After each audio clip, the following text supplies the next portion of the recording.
உலகெங்கிலும் இருக்கும் பிளே தமிழ் நேயர்கள் அனைவருக்கும் வணக்கம். நான் உங்கள் ராம்ஜி. ஆகஸ்ட் மாதம் 15ஆம் தேதிக்கு பிறகு வருகின்ற அந்த முத்தான 3 பலன்கள் என்ன பலன்கள்? அது என்ன முத்தான 3 கிரக பயிற்சி? முதலாவதாக சுக்கிர பகவான் மிதுனத்தில் இருந்தவர் கடகத்திற்கு எழுந்தருளுகிறார்.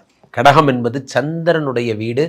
சந்திரனுடைய வீட்டில் சுக்கிரன் சேரும் பொழுது சுக்கிரனும் சந்திரனுமாக இணைந்து இந்த பூமிக்கு நிறைய நன்மைகளை செய்ய போகிறார்கள். பாயிண்ட் நம்பர் 1 தான். அடுத்ததாக சிம்மத்திலே சூரிய பகவான் ஆட்சி செய்ய போகிறார். சிம்மத்திற்கு சூரியன், சூரிய பகவான் ஆட்சி செய்கிறார். சூரியனோடு சேர்ந்த புத பகவான் புதாதித்ய யோகம் பெறுகிறார். புதாதித்ய யோகம். ஸோ அடுத்ததாக 3ஆம் இடத்திலே கன்னியில் செவ்வாய் பகவான் வருகிறார். இந்த செவ்வாய் தருகின்ற அற்புத பலன்கள். ஸோ இந்த 3 கிரக பயிற்சிகளும் சுக்கிரன், சூரியன், செவ்வாய். இந்த கார்னரில் மீனத்தில் சனி பகவான், அதுக்கு கீழே ராகு, இந்த பக்கம் மிதுனத்தில் குரு, அதுக்கு கீழே சுக்கிரன் கடகத்தில், அதுக்கு கீழே சிம்மத்தில் சூரியனும் புதனும், கன்னியில் செவ்வாய் ஒரு பரல் மாதிரி அமைந்திருக்கிறது. இப்படி அமைந்திருப்பதால் இந்த குவாட்ரண்ட சனியும் இந்த குவாட்ரண்ட குருவும் இந்த குவாட்ரண்ட செவ்வாயும் பார்த்து கொள்கிறார்கள். மிக அற்புதமான பலன்கள் எல்லாம் ஏற்பட போகிறது. யாருக்கெல்லாம் வெளிநாடு செல்லும் யோகம் கிடைக்கப் போகிறது, தனலாபங்கள் கிடைக்கப் போகிறது, நிறைய விஷயங்களை ராசி ரீதியாக பார்த்து விடலாம். என் இதயத்தின் இடப்பக்கம் இருக்கும் விருச்சிக ராசிக்காரர்களை பொறுத்த வரைக்குமே இந்த ஆகஸ்ட் மாதம் நடக்கவிருக்கின்ற 3 பயிற்சிகள் என்ன பலன்களை தரப்போகிறது என்பதை பார்க்கிறோம். அவ்வகையில் 7க்குடைய சுக்கிர பகவான் 9ஆம் வீடாகப்பட்ட பாதகாதிபதி வீட்டில் அமர்கிறார். இதுதான் ஃபஸ்ட்டு நெகட்டிவ் பாயிண்ட்டு. காரணம் என்னவென்றால் இந்த 7க்குடையவன் என்பது கலத்தரஸ்தானத்தின் அதிபதி, கலத்தர காரகன் சுக்கிரன். அவர் 9ஆம் இடத்தமாகப்பட்ட பாதகாதிபதி வீட்டில் அமரும் பொழுது அந்த கலத்தரஸ்தானத்தை கெடுக்கிறார். என்ன பண்ணுறார்? உங்களுடைய திருமண யோகம் அப்படிங்கிறத தருவார். ரொம்ப நாளாக ட்ரை பண்ணிகிட்டே இருக்கேன் சார், எனக்கான சரியான மாப்பிள்ளை கிடைக்க மாட்டேங்கிறாங்க, எவ்வளோ ட்ரை பண்ண. இந்த விருச்சிக ராசிக்காரர் இந்த நேரம் தடைப்படும். என்னன்னே தெரில, என்ன காரணமே தெரில, அவங்க ரிஜெக்ட் பண்ணிகிட்டே இருக்காங்க மாப்பிள்ளை வீட்டில். இந்த நேரம் தடைப்படும். ஒரு காரணமும் இல்லை, சுக்கிரனை விட்டு அவ்வளோதான். சுக்கிரன் சிம்மத்துக்கு வந்தால் சரியாயிடும். சுக்கிரன் இருக்கிற இடமெல்லாம் ஓகே தான், 7க்குடையவர் தான், சந்தோஷம். ஆனால் பாதகாதிபதி 9ஆம் வீட்டுக்கு போகிறது தான் பிரச்சனை. ஸ்கின் டிசீஸ் இருக்கிறவங்களுக்கு ப்ராப்ளம் வரும்.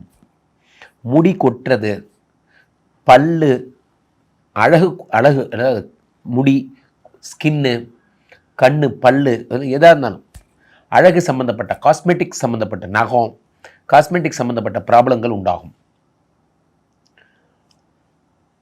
இந்த சில பேருக்கு சொரிஞ்சிட்டே இருக்கும், இந்த சொரியாசிஸ், அந்த மாதிரிலாம் என்னன்னே தெரில சார், ஒரே இட்சிங்காக இருக்கு, தோல் கலர் மாறுது, அது போன்ற பிரச்சனைகள் எல்லாம் வரும். அதே மாதிரி இந்த சுக்கிர பகவான் 9ஆம் வீட்டில் இருக்கும்போது மனைவி கூட பிரச்சனை வரும். இல்வாழ்க்கையில் இருப்பவர்கள், திருமணம் ஆயிடுச்சு சார், திருமணம் ஆகாதவங்களுக்கு பொண்ணு கிடைக்கிறதுக்கு லேட் ஆகும். திருமணம் ஆனவங்களுக்கு என்ன காரணமே தெரில, எங்களுக்குள்ள சண்டை வந்துகிட்டே இருக்குது சார், இதெல்லாம் ஏற்படும். காரணம் என்னவென்றால் இந்த சுக்கிர பகவான் 9ஆம் இடத்தில் மறைகிறார். சுக்கிரன் மறையும் பொழுது இந்த பிரச்சனைகள்லாம் வருவது சகஜம். அதே நேரத்தில் 7ஆம் இடம் என்பது வெளிநாட்டு யோகம். வெளிநாட்டு யோகங்கள் இருப்பவர்களுக்கெல்லாம் இந்த பிரச்சனை ஏற்படும். வெளிநாட்டு சேர்ந்த, அதாவது வெளிநாடுகளில் இருப்பவர்களுக்கு இந்த பிரச்சனை டிஃபால்ட்டாக வரும். இப்போ ஒரு ஏஜென்சிகிட்ட பணம் கொடுத்தோம் சார், அமெரிக்காவில் வேலைன்னு சொன்னாங்க, இதில்ன்னு சொன்னாங்க, ஆப்பிரிக்காவில் வேலைன்னு சொன்னாங்க, உகாண்டா நாட்டில் கூகுள் கம்பெனி ஆரம்பிக்கிறேன் நாங்கள்.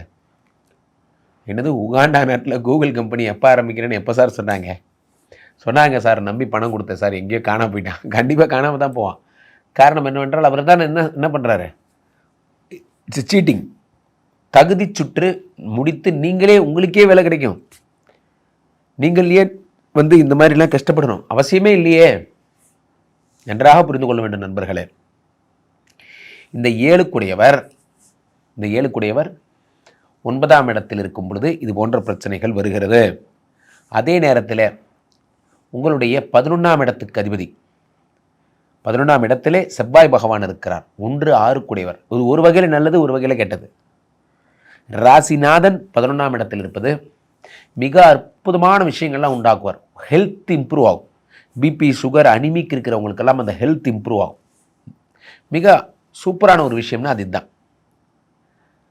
10ஆம் இடத்திலே சூரிய பகவான் ஆட்சி பெறுகிறார். ஆட்சி பெற்ற சூரியனோடு சேர்ந்த புதன். ஆட்சி பெற்ற சூரியன் இருக்கும் பொழுது 10லே ஒரு பாவி இருந்தால் அரசனை போல் யோகம் உண்டு. 10ஆம் இடத்துல யார் இருக்கா? சூரிய பகவான் இருக்கிறார். ஆட்சி பெற்ற சூரியன் என்பதால் மிக பிரம்மாண்டமான ஒரு யோகங்கள் எல்லாம் உங்களுக்கு கிடைக்கிறது. தொழிலில் அடுத்த லெவல் போறீங்க, வேலையில் அடுத்த லெவல் போறீங்க. 10ஆம் இடத்துல சூரியன் ஆட்சி பெறும் பொழுது ஆர்த்தரப்பிரணர்னு சொல்லுவாங்க, தற்சார்பு பொருளாதாரம். நானே சொந்த காலில் நிற்கணும்னு முடிவு பண்ணிட்டேன் சார். இனிமே பாருங்க, ஃபுட்பால் பார்ப்பியா, இனிமே பாரு அப்படிங்கிற மாதிரி ஒரு முடிவு, ஒரு கனவு கண்டால் அது தினம் முயன்றால் ஒரு நாளில் நிஜமாகும்னா, ஒரு கனவு கண்டால் அதை தினம் முயன்றால் ஒரு நாளில் நிஜமாகும். அது உங்களுக்கு நிஜமாக போகிறது. உங்களுடைய கனவு தொழிற்சாலை உருவாகப் போகிறது. உங்களுடைய கனவு தொழிற்சாலை. 10ஆம் இடத்துல சூரிய பகவான் ஆட்சி பெறும் பொழுது இது நிச்சயம் ஏற்படும். அதே நேரத்தில் இந்த 10 அப்படிங்கிறது என்ன அப்படின்னு பார்த்தீங்கன்னா, உங்களுடைய தொழில் மட்டுமல்ல, ஜீவனஸ்தானம் என்றும் சொல்லலாம். அதில் புதனும் இருக்கும் பொழுது நீங்கள் தொழிலில் ஸ்ட்ராட்டஜிஸ் பண்ணுறவங்க, சார் ஏற்கனவே நான் பிஸ்னஸ் பண்ணுறேன் சார், எனக்கு ஏதாவது சொல்லுங்கள் சார். 10ஆம் இடத்துல ஆட்சி பெறும் பொழுது அந்த பிஸ்னஸில் புது வகையான யுக்திகளை கையாண்டு எப்படி பணத்தை பெருக்கிறது, மதியூகி புதன்னு பேர். அப்போது இன்னோவேஷன்னால் எப்படி பணத்தை பண்ணுறது, பணத்தை மல்டிபிள் பண்ணுறதுக்கான ஐடியாலஜிஸ்லாம் என்ன, இதெல்லாம் உருவாகும். ஆகஸ்ட் மாதம் நீங்கள் உங்கள் தொழிலை மட்டும் ஃபோக்கஸ் பண்ண போகிறீங்க. எழுதி வச்சுக்கோங்க. இப்போ 7 கூடையவன் 9ஆம் இடத்துல இருக்கிறது நெகட்டிவாக மாறாது, பாசிட்டிவாக மாறும். எப்படி தெரியுமா? ஹஸ்பண்ட் அண்ட் ஒய்ஃப் பிரிவுன்னு தானே சொன்னேன். பார்க்குறதுக்கே நேரம் இல்லாத அளவுக்கு பிஸி ஆகிடுவீங்க. என் ஒய்ஃபை போன வாரம் பார்த்தது சார், அப்படியே ட்ராவலிங்லேயே இருக்கேன், வீடியோ காலில் தான் பேசிகிட்டு இருக்கோம். சாப்பிட்டியா, கொண்டியா, போனியாங்கிறதே ஃபோனில் தான் சார் ஓடுது. நான் என்னமோ ஃபாரினில் இருக்கிற மாதிரி பக்கத்து ஊரில் தான் இருக்கோம். உட்கார நேரம் இல்லை சார், வரிசையாக கமிட்மெண்ட்டு, பிஸ்னஸ் பிச்சுட்டு போகுது. உண்மையிலே மிக மகிழ்ச்சியான ஒரு விஷயம் என்ன தெரியுமா நண்பர்களே? நீங்கள் தொழிலில் ரொம்ப பிஸியாக இருக்கிறது தான் உலகின் மிக சந்தோஷமான விஷயம். ரொம்ப சந்தோஷமான விஷயம் என்ன சொல்லுங்கள்? டயர்டாயிடணும், இன்றைக்கி ஒரு நாள் விட்டுருங்க, நான் தொடர்ந்து பிஸி என்பது தான் மிக மகிழ்ச்சியான ஒரு விஷயமாக கருதப்படுகிறது. 10 சூரியனோடு சேர்ந்த புதன் அந்த பிஸியை உண்டாக்க போகிறார். விருச்சிகராசிக்காரர்களே, வீறு கொண்டு எழப்போகிறீர்கள்.